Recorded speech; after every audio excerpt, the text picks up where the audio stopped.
our property casualty,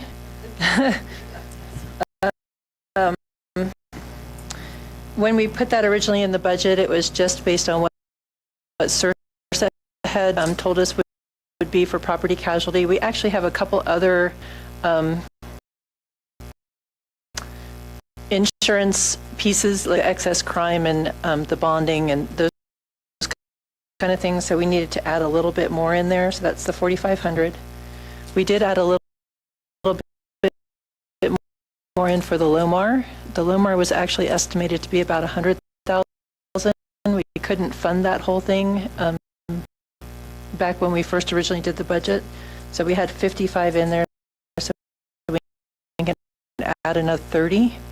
So it still won't get us to 100, but it'll get us a lot closer. We added in the price increase from Longmont. We also added in, Aaron had let us know that for the electric water meter replacement, we wouldn't be able to do that in 2019. So what we did is we put back into our estimated beginning fund balance $250,000, which is what that amount was.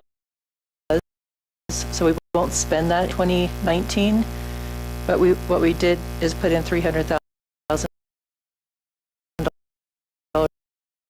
for the meters in 2020. So that kind of made that adjustment.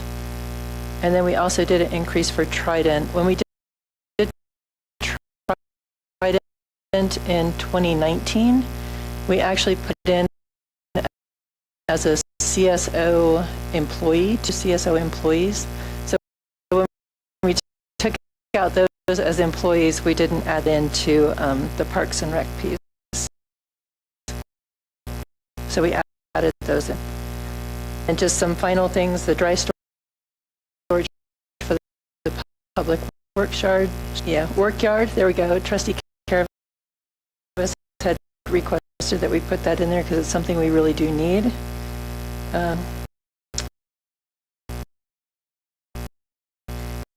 The increase for the LVP, since we put the revenues in for Summit, I put in the LVP pending whether we actually have to do that or not.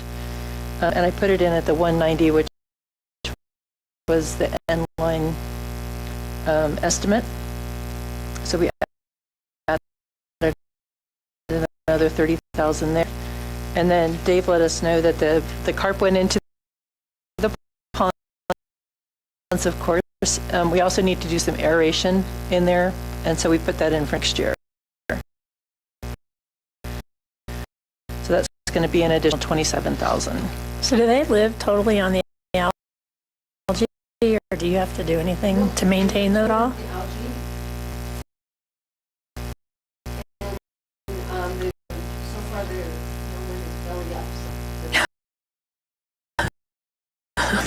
Yay! So they're doing well, and they'll be able to live there all winter. Okay, great. No, he said they'll slow down, but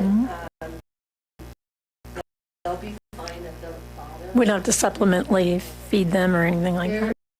There is so much grass in there, grass at the bottom of Mm. that it will continue to feed them for 20 months. Wow. There were 105 total. It only takes like 2 or 3 per pond.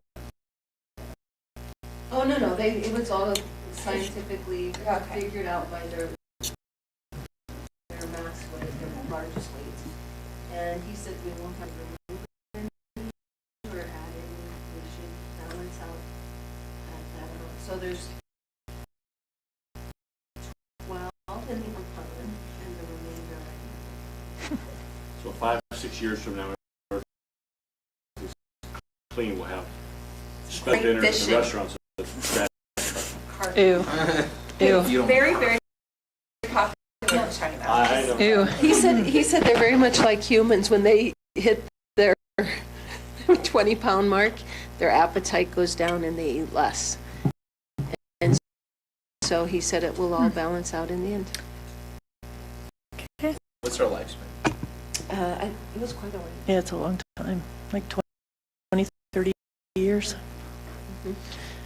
But they do not bite people, he promised. He said if you feel one against your leg, they're just swimming by. They're not going to nibble on you. That's funny.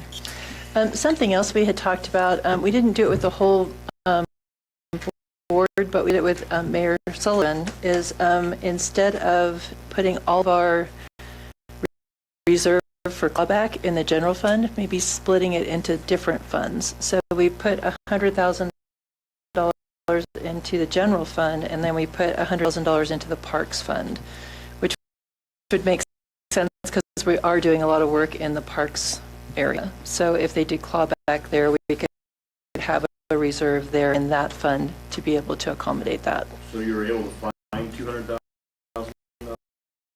So like I said, we split it between the general fund and the parks fund, and with that, we are still within our above our reserves. Yeah, that's what we're saying. They said of all 200 from the Well, general. yeah, but when we first met, though, there was no, No, it there was all was no in the general 200ers fund. Right. to And find at that time, so. I couldn't do 200 still in the general fund. So when we split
they could always sell the property. Oh, yeah.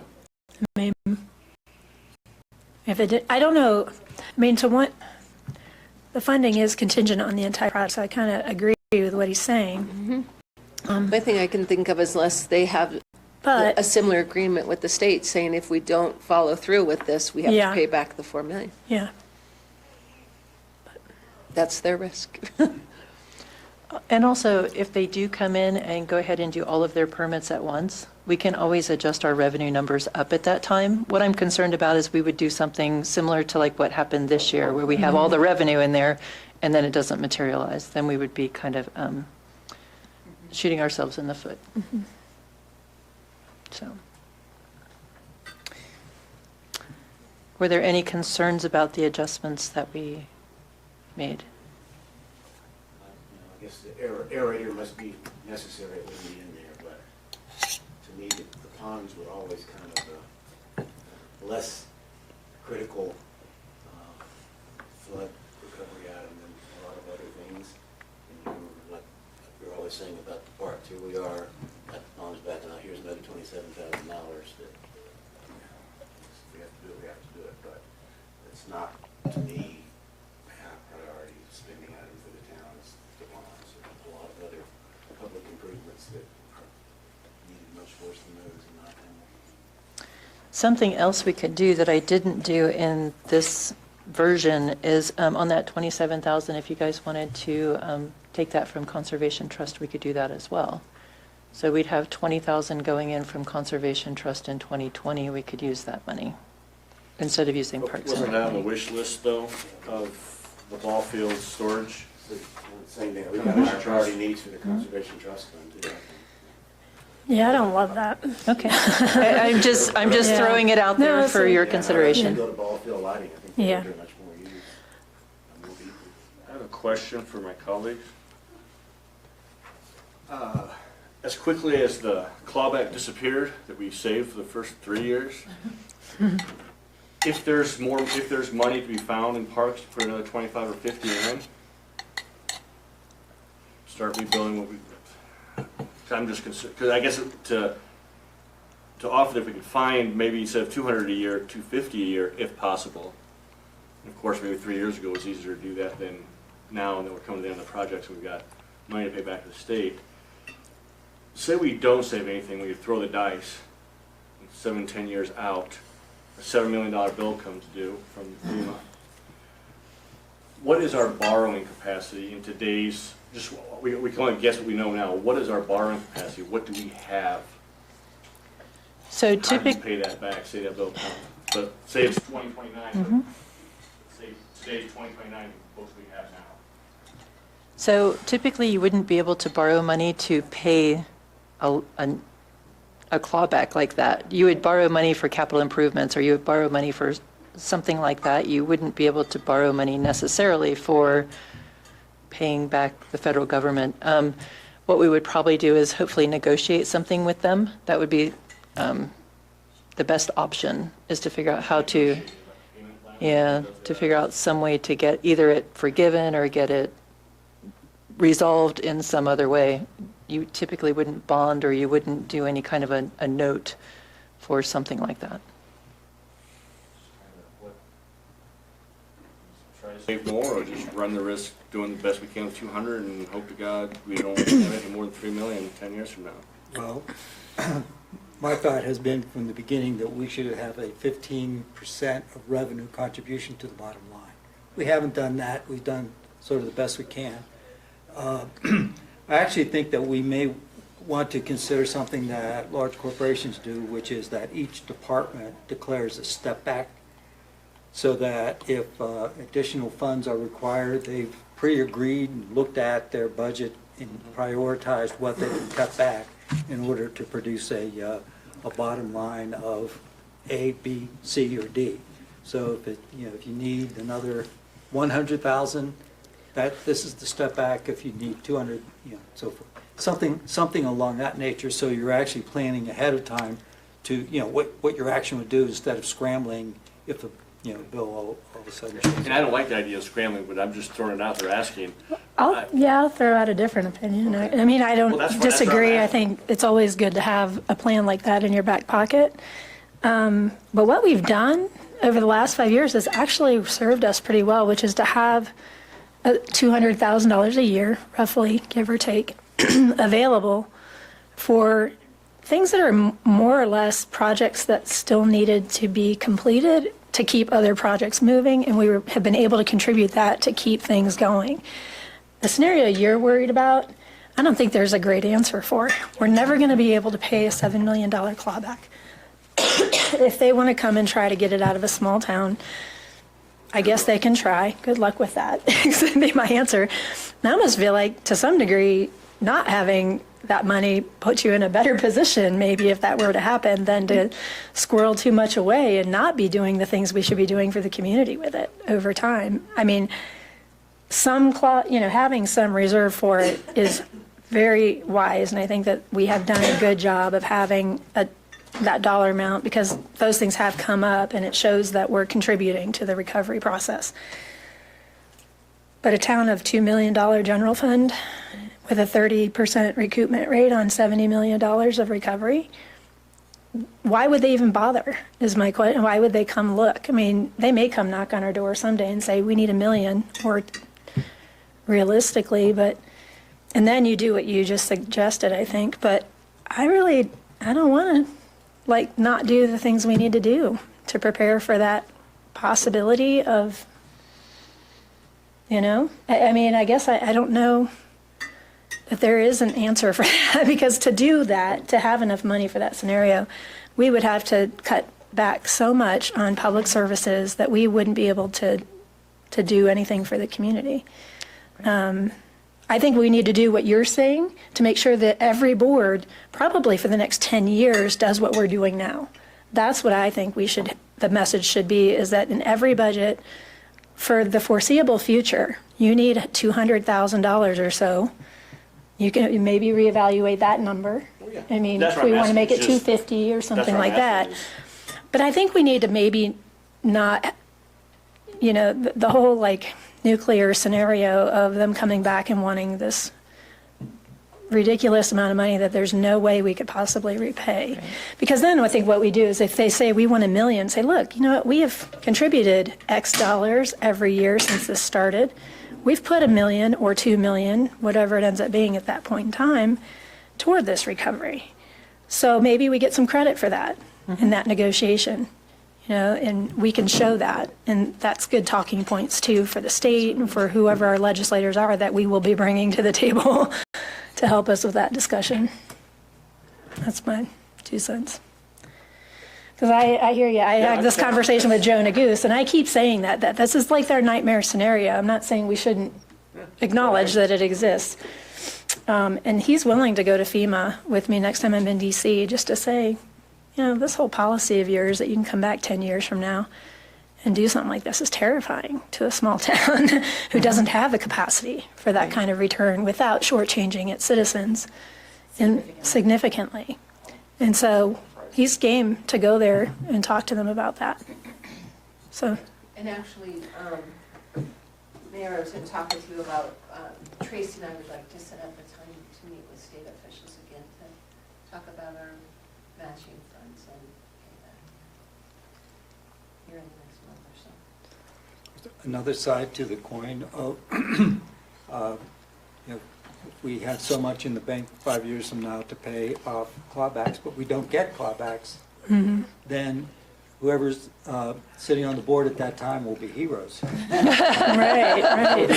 All kinds of things for the town. I think it's prudent, though, to put away something. I mean, I wouldn't say not to do anything. I don't think that that's a good plan. But I would agree. I mean, even if we were to save all of our entire budget for the next 3 years, we'd maybe be close. And then we wouldn't have any services for anybody, and that doesn't work. So back to his original question, though. I mean, is 100,000 in parks the best we can do? Is there anywhere else we could pull, you know, if we wanted to try to do a little bit more, I guess that's the, That was my question to the rest of you. Do you, is 200 still fine, or would you try to do a couple of years of 250 to make up what we already lost, we weren't anticipating so quick? Or just stay at the 2 and not worry about it? I'm fine, I'm just putting it out there. In some ways, we could possibly anticipate clawbacks in all the funds. And so, we need to look a little more closely at the other funds to see if there's something that could be saved there. In fact, you know, a lot of our investment is in the reconstruction of the utility. But those, I think, may be a little more straightforward, I would hope, in terms of the approval process. They all have, reasonable or necessary for sewer, maybe we could do a quick allocation of flood recovery projects to each of our funds and try to shoot for a goal of, you know, if 25% of the projects are in a certain department, then 25% of our reserves is from that account. Maybe we should try to apply something like that. That would make some sense to me. And I think it would also be a good message, Mm-hmm. you know, sort of that you're doing the best you can, Mm-hmm. you know, maintaining the reasonable, not extravagant. I don't think anybody would describe our budget as extravagant. No. But I mean, that might be a good way to just identify, so that if we've already reserved and spent 800 or $1 million from the general fund, maybe it is time for some of that to come from water, sewer, and parks, based on the total project allocation. Which may be a real challenge for water and sewer. It might be, but it's for general fund too. Is there a list of what areas the clawbacks are related to, the ones we've done already? Oh, the ones that have happened already aren't necessarily clawbacks. They're items that just aren't covered by FEMA because we either changed the design or, you know, but sure, we know that. Those by subject area and see Sure. how many of those, the existing ones relate to the Mhm. fund or electric fund or whatever. I mean, a good example is the fish habitat changes we have to Sure. do in the park. Yes. So that really should come from parks. You know, that should not be coming from the general fund. And so, I mean, that's where I think those are the good examples. We had Rosie Services back Mhm. then ended up being ineligible. Some of Jim's early on. General fund. Mhm. So it's things like the buyouts. We're not gonna not do the buyouts, so, but we had to close that gap to administer that portion of the recovery. I bet we could figure it out. Yeah, Just see where we're at with it and give some guidelines to moving forward. And similar to, not exactly, but similar to the location. You know, just off the top of my head, we know that basically a third of the full disaster is parks. You know, the PAP project, the pilot project is 25 million of 75 million. And not all that is parks, and some of that is streets and confluence because it was mixed, but I think we could probably come up with a reasonable allocation. Electric may have Probably the least. Probably the least. There were several projects, but those are pretty straightforward construction. But, yeah, we could take a look. Okay, did we want to do that for this budget, or did we want to look at that for the future? is it possible to just do that? We'd have to see how hard it would be to get everything pulled together. But I actually think it might be better to wait, because this is gonna be where I think we need the money in the next year, based on where we are in our project phase. We're not gonna probably see clawbacks, true clawbacks, for a couple of years. right. And that's where I think we're kind of merging two different discussions a little bit. There's ineligible items, Right. and then there's clawback. I think for the clawback, once we wrap up this year, and then most of our projects where we may run into a gap will be done. But like if the bridge, Second Avenue Bridge or whatever comes into some sort of, I don't know, inside we want how to scope piece of some landscape here or something, I don't know what it would be. That's what this money would be good for. That's how it's been used up to this point. Mhm. So I think the clawback, I think that in the future, they're doing it more for the fear of clawback, more than what we're doing right now. So I don't think Yeah. that we're. It's ineligible. necessary to do all the extra work. I'd do it at some point, maybe for next year's discussion. Okay. That's my thought. I think I'm fine with that. My thought though is, right now, I think we can't do more than 200 based on, where we are currently. And, but I actually think that maybe after we've gotten to the next year, probably 2, that's when we should consider sending the message that we need to become much more aggressive. Perhaps, so, but I don't think we have to bring it forward.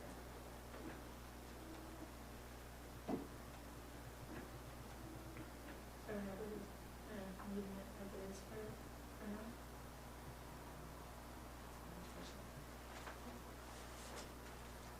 We're good? Okay. Were there any other concerns regarding the adjustments? Can you do the water rate increase one more time? It's just you said it was a $4 total. So that's the sewer rate. So in the original budget, we had a $2 increase per 1,000 gallons. And Aaron came back with another $2 per 1,000 gallon increase. So it'd be a total of 4. So this 72 is just the additional $2 per 1,000 gallons. And does that get us to the ultimate, what he wanted, $4 It gets you into the black, yes. It gets us almost to a break-even point. Yes. Still be in the black, but not by $60,000, $80,000, $100,000 per year. It's down to like 4,000 or It's- 5,000. So we're So gonna have to manageable, do it again then. but still, it does not rebuild the fund to where it was in 2015. So we just minimize the bleeding to the point that it's almost not bleeding at this point. It's kind of like one of those gooey, it's like a gooey scab. Still might bleed a little bit, but still a little soft and gooey. Ew, That's all you come up ew, with. That's what he's doing. ew. So it's, I'm with but you. it's not the rebuild. If you have our folder from our first meeting, the, let's see, fund balance analysis. Go back to that water, 2016 end of year positions. So I'm assuming 2015 was over $2.6 million. And our budget now would be, we're at 1.3 million available, minus the reserves. So minus the 3-month reserves. So instead of bleeding, $200,000, $300,000 a year, we knocked it down to about $4,000, $5,000, $6,000 a year. Is that just percentage? That's just Mhm. And then water rate, going a dollar up. Right. Yeah. And so, in the net, the way In the net. it shows here, we're possible. Yeah. Okay. But we're not rebuilding sanitation side. But as you discussed, you see it as 2 like incorporated divisions, so one Right, right. good better than other sometimes, so. Mhm. So we need to see it in ordinance on that at the next meeting for that to be effective. Okay. I think Aaron was working on that. Okay. Yeah.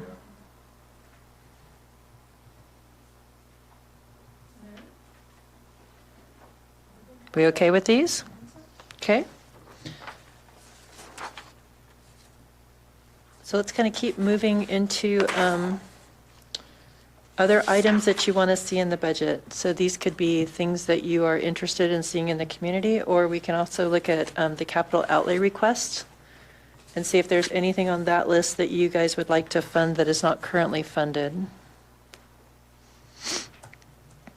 So if we start with the capital outlay request, we do have $283,000 worth of requests for the general fund.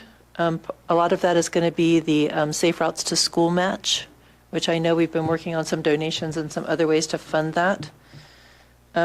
We do need irrigation and landscaping. We've been trying to do that over at the depot for several years, And we just haven't been able to do it. There hasn't been enough money. So maybe that might be something you guys want to look at. Again, you would be using reserves to do this. There isn't a whole lot between where the reserve number is and the general fund ending fund balance is. So, I mean, that would be something you guys would need to think about. The other areas that we would need to look at would be the Longs Peak water line at the $440,000 and the card reader for the pipe water. I know a lot of people come for pipe water, and because they have to come into the office, they have to wait until 8 o'clock and. Mm-hmm. Well, it seems like it would, but our rates are, even though we're paying a base rate, it will probably take 5 years payback. It's not. It was just, and you might have more customers on the weekends. Right. So the possibility, no, I meant, I'm sorry to pick up. So the possibility is we are, customers who are, should be buying here on the weekends can't, so they go to Hy-Vee. That's part of it, Yeah, and so- then we charge that base fee, Yeah, oh, yeah. and some people don't want to pay that if they're not buying a lot of water. But it seems like we already balanced down new buyers that have already replaced people that got mad and left when Hy-Vee. We already replaced them, so we're back to where we were, plus not like. Kind of a new customer base. Yeah, new customer base. So if we open it up on weekends even, possibly payback could be a year sooner than. Well, I know some of the businesses, they needed water from time to time, or run out or whatever, and then, they scramble, Mhm. trying to get it on the weekend. I think it would be really nice to have that service. Did you want us to go ahead and add that into being funded out of the water sewer fund? You actually have quite a lot of reserves there. We need to fix the plant though too, so I want to not, I just feel like it's one of those that it looks like an expense, but I think it could cover itself. In service, level service, and maintenance and stuff. Just having to stop whatever they're doing, take care of the customer, who wants to sign in and sign up to you. I've been in here enough. Mhm. Yeah. It's really constant. I mean, it's not a huge amount of money. So, and this comes out of the reserves, and we do want to rebuild the reserves, but at least we're now not in the position of steep decline. So Mhm. the sanitation side, and this actually the water side, which I think will have a little bit of gain, and taking it from reserves doesn't really impact that. Well, and it'll generate revenue. So, I mean, And it's a reasonable amount of money. What would be the right time of the year to do that? To transition it. Yeah. People who are buying pipe water are pretty regular year-round because they're not irrigating with it. It's really just their portable water in their cisterns. So it's pretty consistent year-round. So if it's a capital outlay, the best thing to do is early in the year to increase the schedule. You know, the other people that use it on a case, you know, if there's construction going on in the area, some of the water, folks come and get up for their water in trucks. And that's, you know, more seasonal, but everyone else is consistent. Anybody opposed? to add that one in. And then the other item that we have on the unfunded is going to be in the stormwater projects. I know we have we're working on a stormwater master plan. So we did put some projects into the stormwater fund at 22,000. When we originally talked about this, we had wanted $100,000 in there. So there's 78,000 that we were hoping to fund for some more projects that we could do for stormwater. Is that something you guys would be interested in doing? To me, that's something that the town should be asking the URA to help with. Okay. Well, we talked about, if we're gonna try to put together a bond potentially for whatever we do, like, maybe for the wastewater treatment plant that we could sweeten it with some, Bill made a suggestion with some road type projects too, or stormwater drainage projects that would bring curb and gutter to some of the side streets that don't have it. You might be able to kind of do something there. That way there'd be more in it for people to everyone. look for, hopefully. We also, at the last Boulder County Collaborative meeting, they told us to, specifically to Lions, that because stormwater projects are listed on our unmet needs from the very beginning, that if we would like to move a little of our remaining funding into planning, anything that is at 30% design would have a pretty good potential of being funded with any leftover last-minute money. And so right now, the only one we have in the works is this High Street is getting a design and a cost going. But they did suggest that we might want to kind of identify the next project in line and get that to 30% design.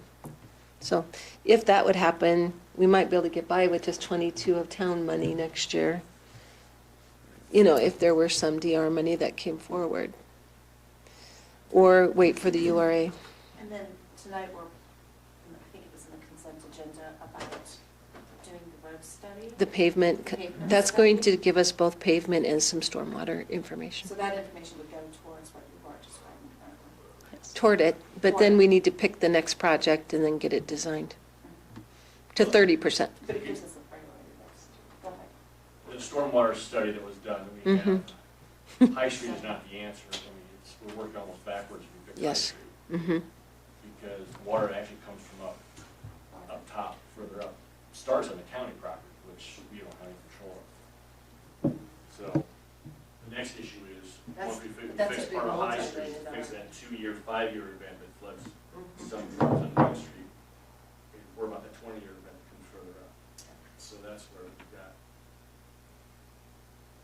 And then there's, just like I said, the side streets, second and fourth, just up the hills, there's water drains down, it's always cutting, we're replacing. How much work was done this year alone? On Second? Yeah, Second Yes. Avenue right off the highway there. I think that's what the 78 was kind of aimed at next, was Second Avenue. Or the 100,000. Mhm. Remind me what's in the budget for both surveying and cleaning out the drainage ditch that goes up from Fourth and Red. It's getting some attention in the budget. We are actually going to, The big open native area, we were going to start sending the jail crews up there to start working on that. But we are jetting the entire storm drainage system to get open what's currently plugged up. And then the jail crew's going to work on that native area. It's We a pretty have- big swath. We have 40,000 in the budget for this year for stormwater, and we put in 40,000 again for next year. So hoping we could do like a third of the town with each year.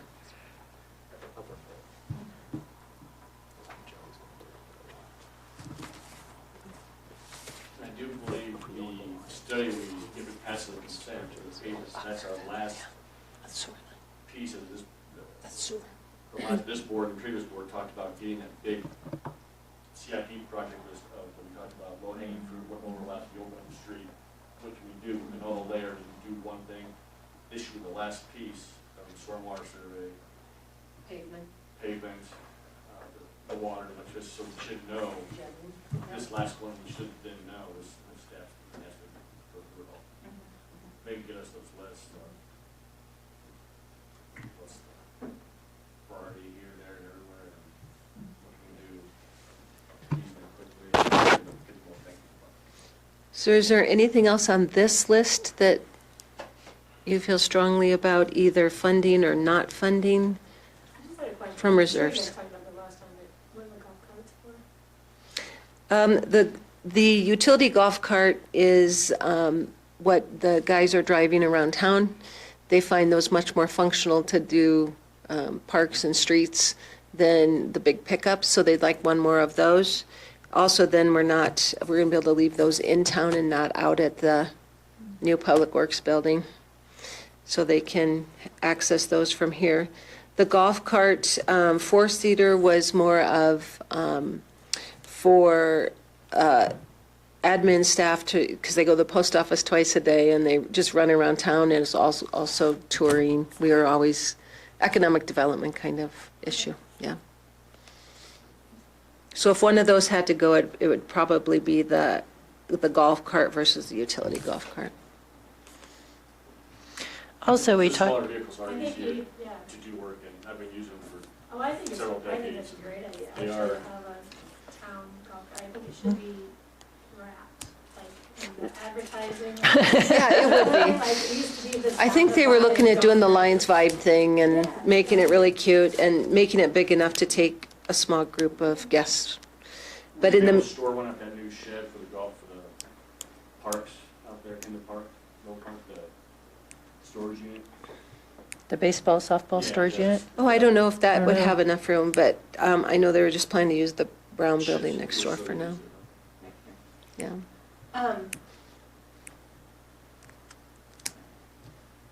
Trustee Roberts had asked about Phones, the funds. Yeah. Extensive. I know. That was just an estimate that had come in. However, since then, we've learned that we potentially may not need to do the phone system out there at all. Maybe our current phone system, we could just put some extensions out there and it would work in our regular phone system. So if that's the case, then we need to remove those. I don't have confirmation on that yet, though, so I was going to leave it until I did. Are we currently voice over IP? No, here, I don't know. If we switch out our bandwidth, I think that would be our goal. So And we- bandwidth problem. That does hamper things. Fiber optics, right? One day. Next thing.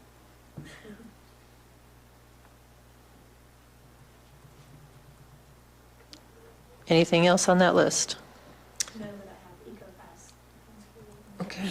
Okay. And I How am I just not- have to- Okay, so did we want to go to the parking lot items, or did we want to talk about the URA first? That's kind of the next item on the agenda.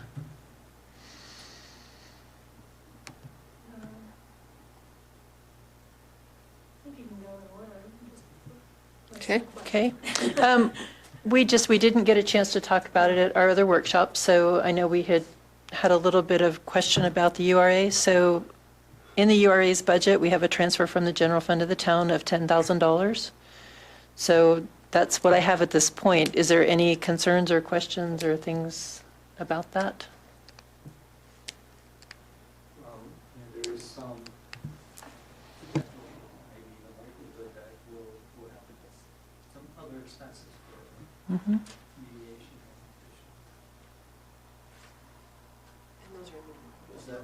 They are in the budget already. Mediation.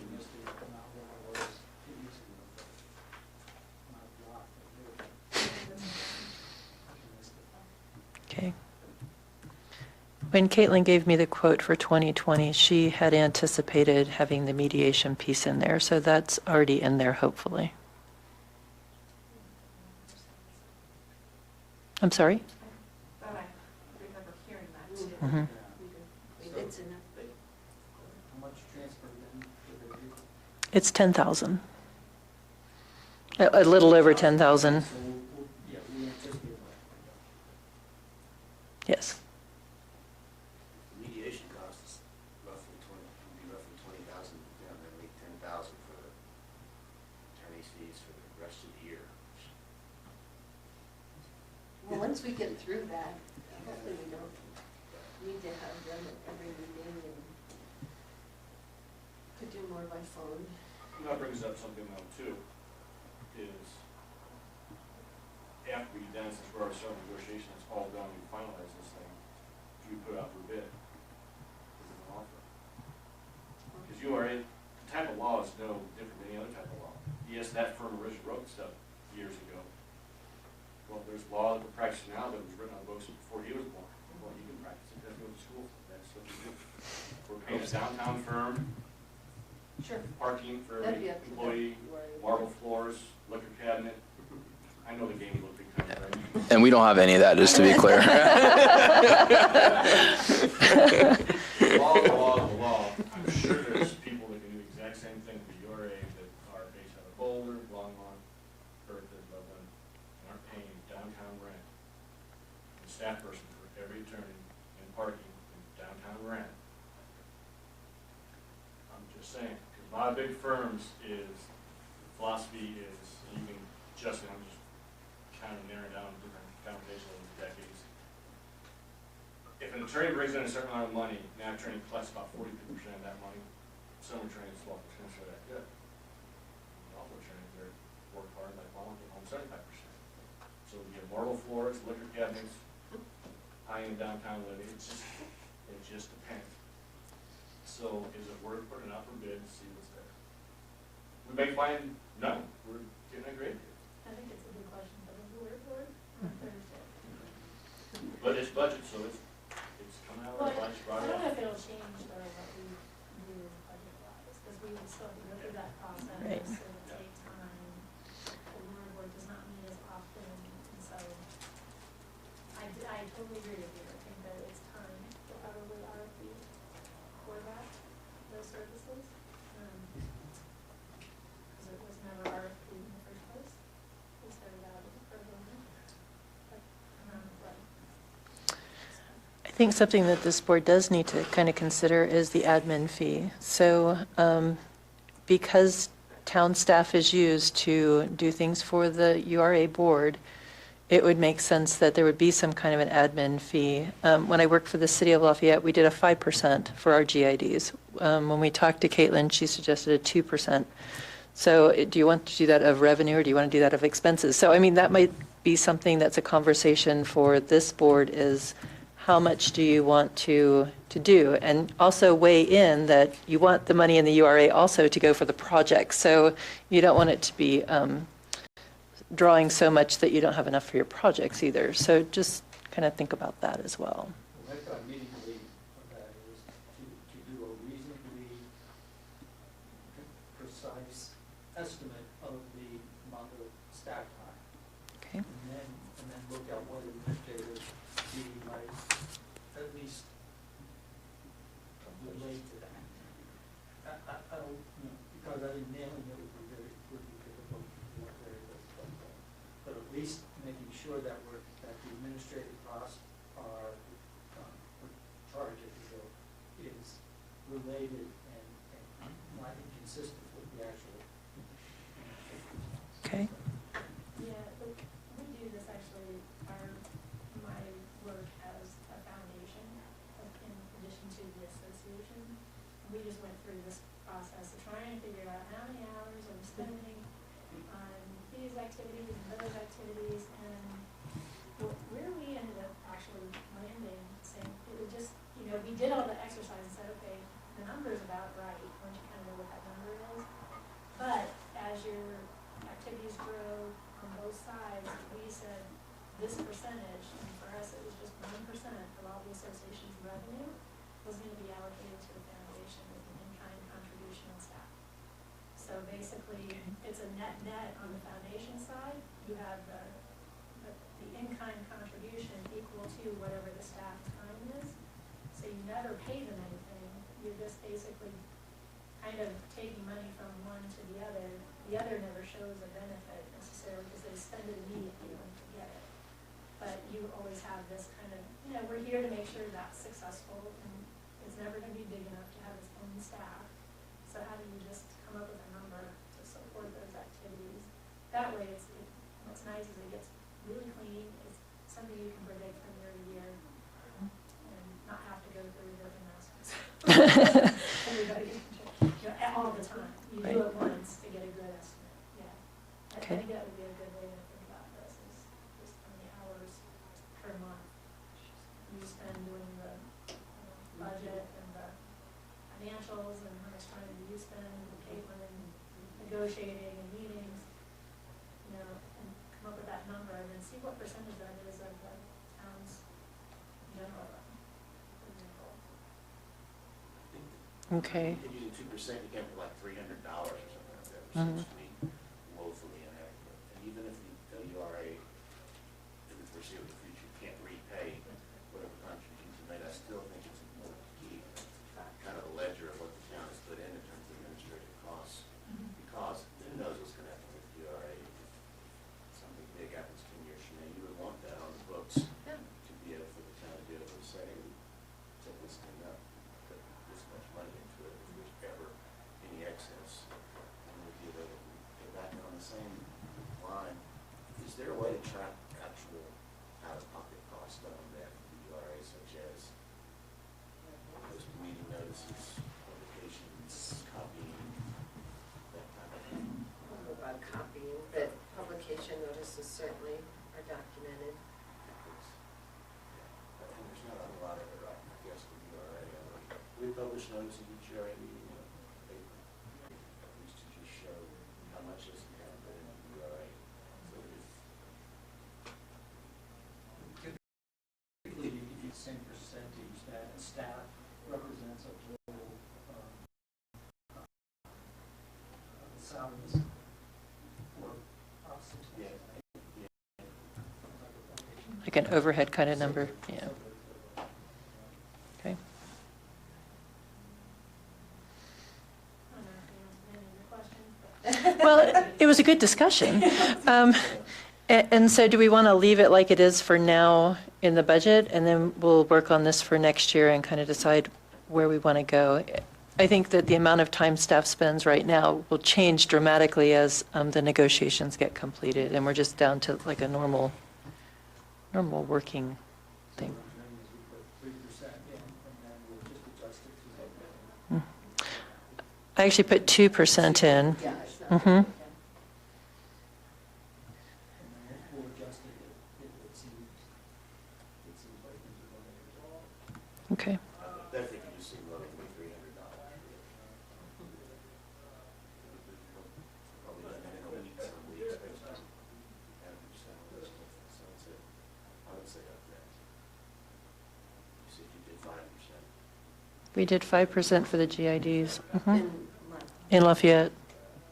If it's 5% of. It was of revenue. Transferred. It was of revenue. Revenue, so GIDs have a tax base, so they get tax dollars in there. So we took a percentage of the tax dollars. Tax dollar going into the URA. into the general improvement district. Right, into the GID as an admin fee. Because we manage their debt and property tax and all that kind of stuff. 5% is better for next year, because you're gonna have ongoing, these negotiations are gonna go into next year, there's gonna be a lot of time spent, at least in the early part of next year. So the higher would be good. Okay, let's do the research and see where we end up. And then you guys can figure out what percentage you think would be appropriate.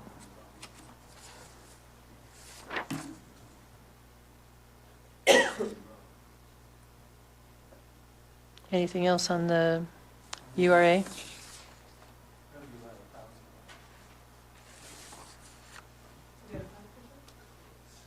Yeah, and then at some point, the board has to talk, probably your November 4th meeting, we need to talk about the town contributing toward our percent we want to contribute toward these programs. So. probably put that on our agenda.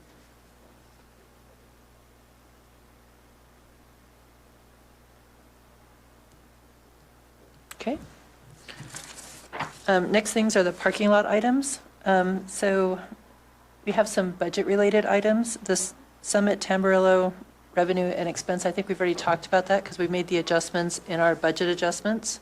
So we added in the single-family revenues that we thought we would get, and then we also included the LVP distribution system in our expenses. So I think that was our discussion at that time. Parking fees? And then for Tamburello, it Oh, was, sorry. we're still planning to close in 2019, so that's in the current budget. Okay. That is, it's set for November at this time. Okay? And the last week of Okay.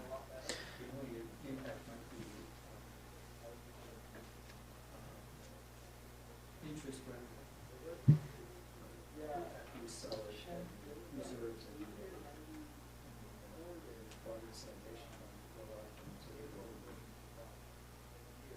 Yeah, we pushed up the interest income for 2020 just because we've gotten such good returns on our money. So,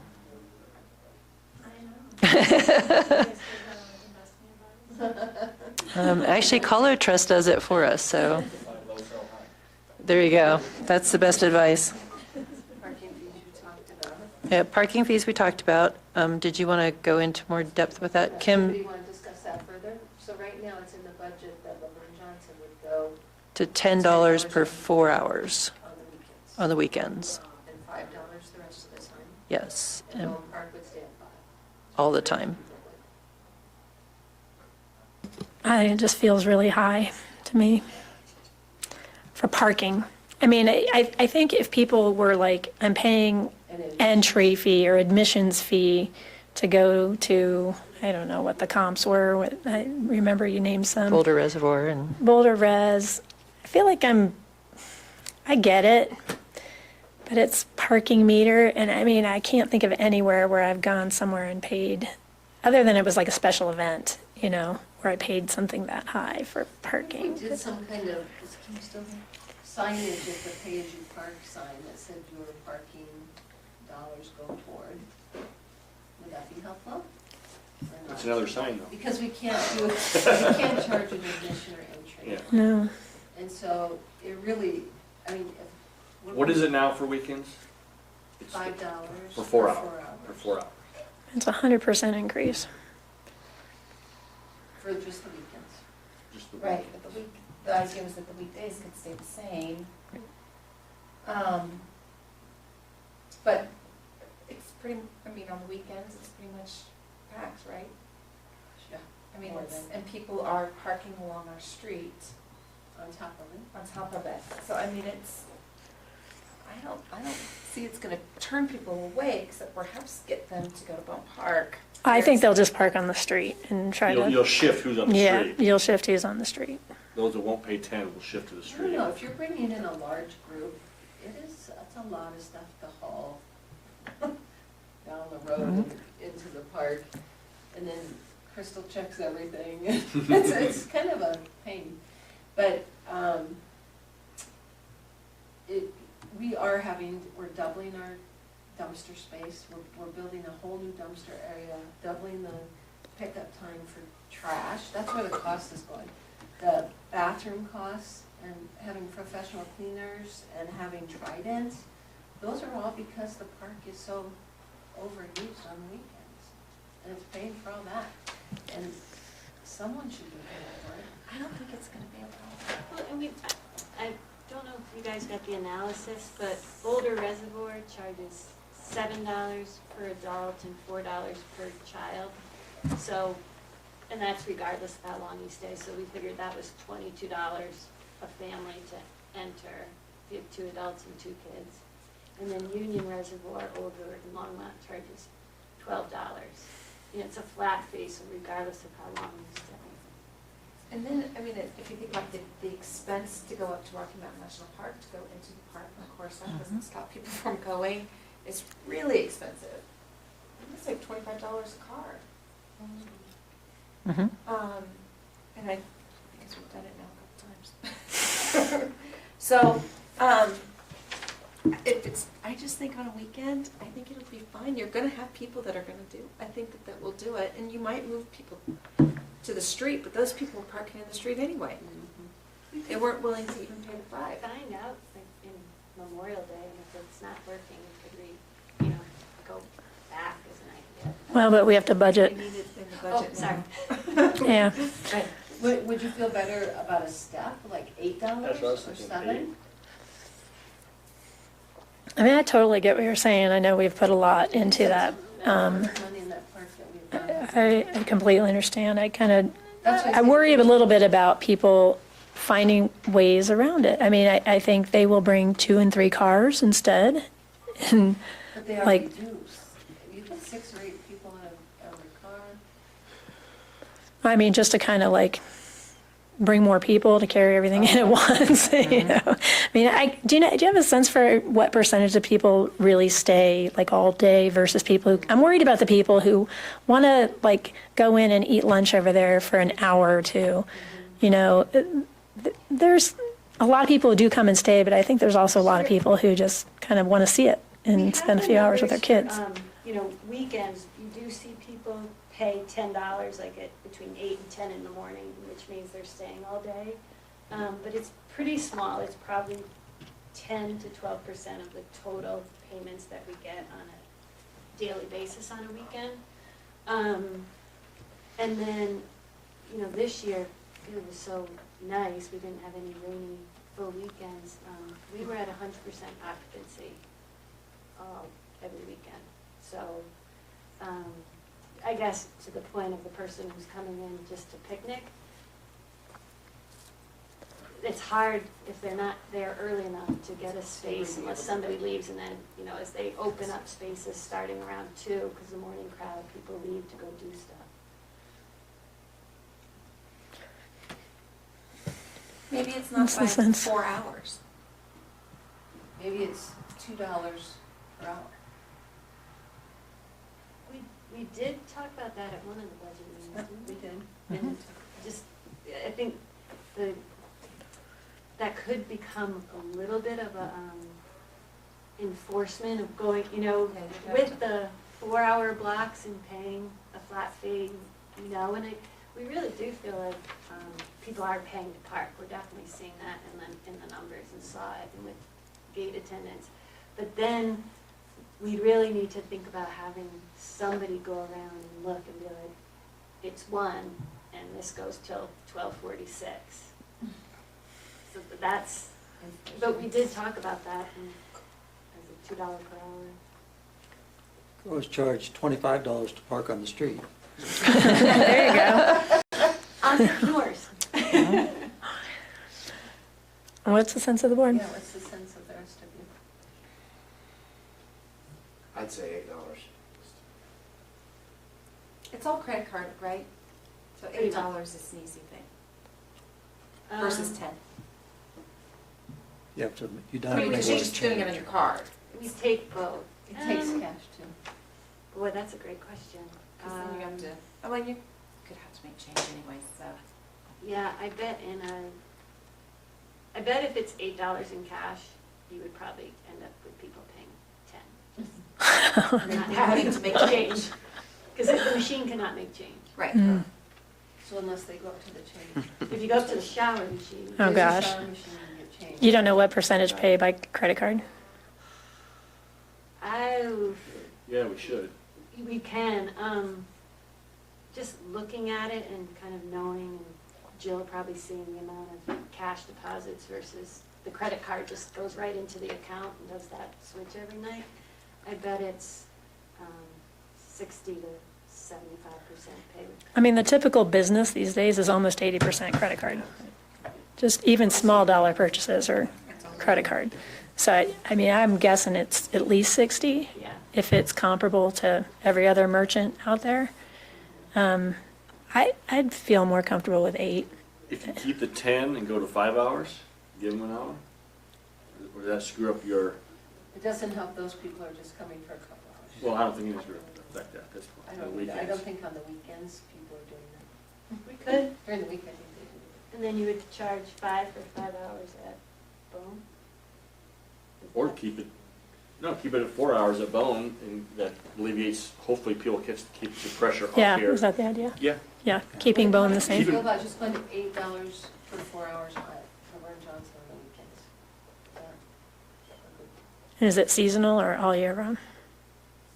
It's seasonal. It should just be Seasonal. seasonal, Labor Day I- to Memorial Day to Labor Day.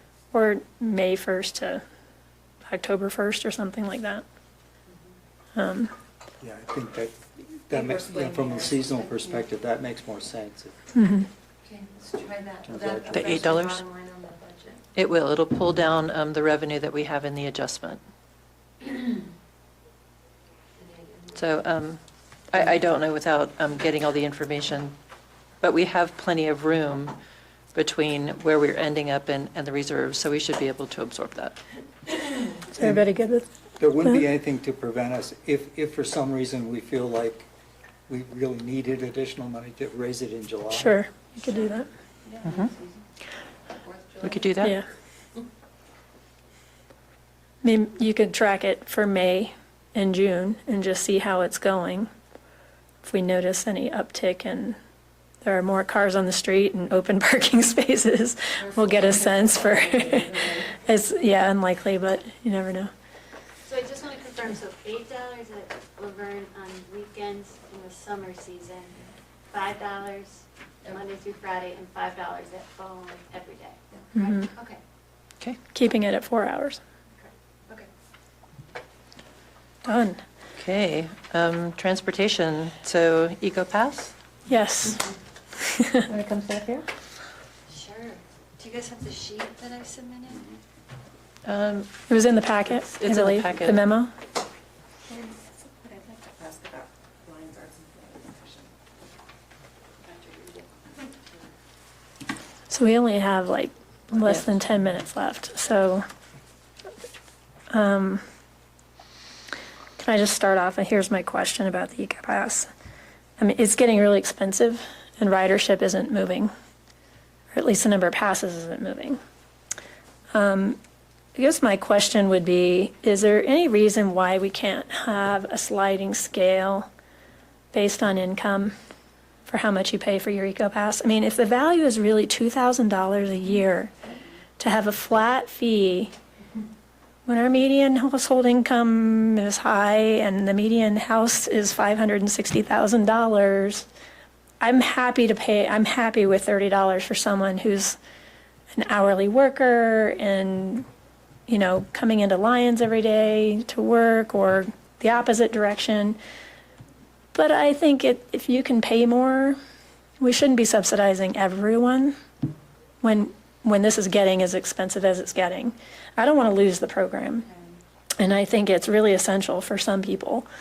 It's great for kids who are going to Boulder High. It's good for lots of people who really need it. And that I don't want to lose the extra midday service that they've added for us too. But I'd sure like to close the gap a little bit. And I looked into, like, there's some really good examples of sliding scale based on income fee schedules out there. And you basically, everyone defaults to the high, and if you want to come down, you have to show your pay stub to get into a different category. And I don't think it needs to be complicated, but it could be, you know, 4 categories, you know, above whatever, pick your numbers. I won't tell you what it needs to be, but I would like to see, you know, I don't think it's horrible to ask somebody who can afford it to pay $100 for their EcoPass for something that's worth $2,000. I mean, you're still 5% of the actual value. You know, that could tell us a lot about who's using the program too. We'd get some really good data from that. Well, and I think that's one of the challenges is we haven't gotten much data. It's really hard to get it from them, but it's getting better. And Boulder County is really working hard with them to get data. And look, I mean, it's going to get even more expensive, and that's what that document showed you. But we could definitely try that and set something up, and I think those folks who don't, I think the challenge is if you have a family of 4, you know, even at 50 now, that's 200, but we can do that. But that's an $8,000 value for $200. I mean, and that's where I think we'll find out a lot about who's really using it. I'd still like to see the ridership numbers too, if those are available, to see. Yeah, 4 more came in today. Okay. $120. It's still a really good value. I'm saying, I think we could do more with the pricing. What is the single ride Lions to Boulder Lions now? $5? Cash. $5? Might be real. Yeah, so if you're just gonna take your kids a couple times a year, just buy the pack, you buy Mm-hmm. the riding daily. But if you're gonna use it, I mean, I know several families that use it every weekday. You and they're going to buy the pass at $100 because they're using it every day. But if you're more casual, you may not at $100, but hopefully that also makes people feel like, okay, I have to ride the bus more. I mean, that's the whole goal, right? Right. Is to make it so that there's some pain. It's like, okay, am I going to buy this pass? Am I going to use it enough? And then it makes you want to use it so you get your money's worth. So that's my 2 cents on this. I wonder if there could be two dimensions to this sliding scale. One for income and the other for size of family. So in other words, you might pay,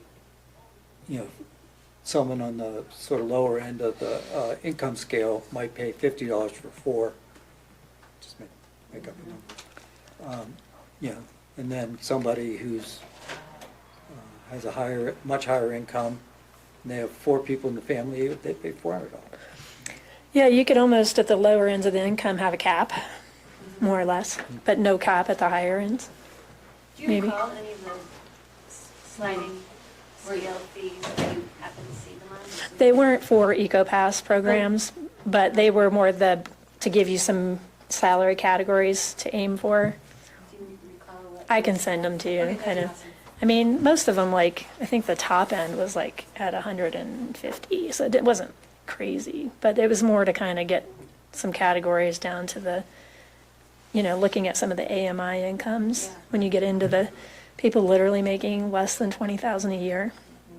I mean, I'd give them a pass if we could make the numbers work, through the people that are paying, still getting a great discount. Right, and the program too, especially if we do start having affordable housing. Exactly. Right. So, Okay. what you need for the budget? The last piece was just the home addition fees on ADUs. We don't have that currently, so maybe that's something for a future workshop to discuss. It was what we said, I forget the number you threw It's out. $540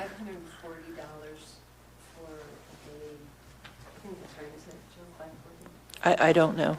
I think it was $540 for an individual household. So should an ADU, if it is a separate unit, because what that goes toward is park and rent, maintenance, should an ADU also be charged a home additions fee or a part of one, or not? Because some ADUs are in the house, but it is adding potentially one person. If it's a separate unit, it could add 2 to 4, I suppose. But it was just a question that came up, we have not addressed yet. Is there an interest in looking at that or not? I personally think there is. We've already given pretty substantial incentives for Without the ADUs tap to, fees. yeah. And this, I think, was more, didn't think of it than it was a conscious, let's not charge. I concur. It's worth looking at. I believe the amount adjusts based on value. So the value of whatever they're building so it's a percentage. So if they're building a big ADU, then it's more money than if they do a little one. Is there So- an interest in cutting the fee, or should it be charged on the same? This feels like a policy discussion, more or less. I mean, I don't know if we're going to come up with enough to give you a budget number on this for this year is my 2 cents. I mean, I Sure. think we should have the discussion, but Okay. it's probably small dollars anyway, relatively, based on the number of AUs. But I think it is something good to look forward to. Okay, and then any last minute comments? Go ahead. The Lions Arts and Humanities Commission, I know some people are not excited about it, but they are asking for less than they did last year by about $6,000. It is for a project. There's a dead tree that is by the swimming hole in Laverne and Johnson Park, and what they want to do is to have an artist to carve the tree. So it's taking something that we have that could beautify it. And, I showed you last week, and I'll show you this evening, about the utility box. We have the first one, it's almost complete, and it's absolutely adorable. So I think that the value of what we are adding to our parks right now is one of the services that I think it would be a shame that if that was not continued. And we are working and realizing that the budget is what it is, difficult. So really wanted to be conscientious and ask for something that was significantly less in terms of a dollar amount. How much was it? Last year it was $15,000. But what are they asking this year? It's 9. 9, okay. It's currently in the budget at It this is in the time. budget? Mhm. Okay, I wasn't positive because I couldn't quite see it, so, Yeah, it is in there. okay, awesome. I'm all for it. There was a card in there that was destroyed in the flood. And it wasn't right. It was not mine. Oh, yeah. And they have an incredible vision of what they'd like to see going forward, but knowing that asking for just one project a year is probably the smartest way to go. So this kind of concludes our budget workshops. With these corrections and additions or deletions or whatever we're going to do, we will bring the final budget forward to you guys on the November 4th meeting. And there will be a resolution at that time to approve the budget. If there's anything that you guys come up with in between there, please let me know. I have something to say on EcoPass. We need Oh. to simplify it instead of trying to verify incomes and stuff. To me, that seems administratively difficult. Maybe something like discounted rate $30 if that's what we charge now for seniors and students. And first adult in the family pays $100, second adult in the family pays $50. It'd be a lot simpler than trying to verify income. It just once you get the town employees into checking pay stubs, and it's administratively hard for me. I would try to keep it simple. You could use the existing list of people who get utility fee breaks with the, and just presumptively they're at the lowest end. of the fee scale. Yeah, we could do that. Somebody's already qualified, simplify that structure. Yeah, I think the goal, I mean, maybe a target for, can we try to get to a place where we're going to be at 48,000 this year.